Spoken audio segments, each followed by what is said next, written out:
اخد حقن ولا اخد اقراص حديد عن طريق الفم يا دكتور محمد؟ ببساطه على حسب.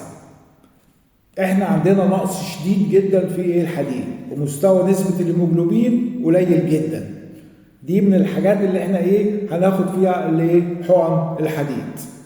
طيب انا مش قادر باخد اقراص الحديد، ما بقدرش اتحملها، بيحصل عندي مغص، بيحصل عندي امساك، بيحصل عندي تلبك معوي، ما بقدرش اتحملها، يبقى احنا على طول هنخش على اقراص حقن الحديد.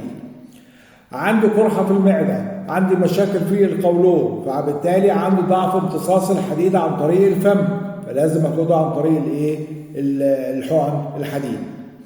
انا داخل اعمل عمليه خلال اسبوع، 10 ايام، 15 يوم، والدكتور قال لي ما ينفعش ادخلك العمليه وانت نسبه الحديد بتاعتك ونسبه الهيموجلوبين بتاعتك قليله جدا.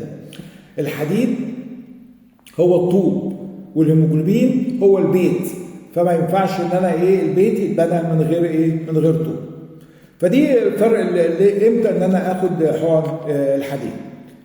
مميزاتها مميزاتها ان هي بتعالج الانيميا في اسرع طبعا من الاقراص بكتير، فعالة جدا لما الجسم بيكون مش قادر ان هو يمتص الحديد عن طريق الفم، وبتزود نسبة الهيموجلوبين في وقت اسرع خلال ايام واسابيع بسيطة. ليها مشكلات؟ ليها مشكلات طبعا. هي ممكن بتتاخد لازم، لانها ممكن تعمل حساسية، فبتتاخد تحت اشراف طبي.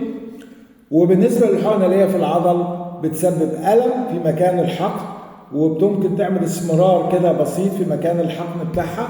ويفضل او لازم يكون المريض نايم في الوضع راقدا وهو بياخد الحقنه، ما يكونش واقف وهو بياخد الحقنه.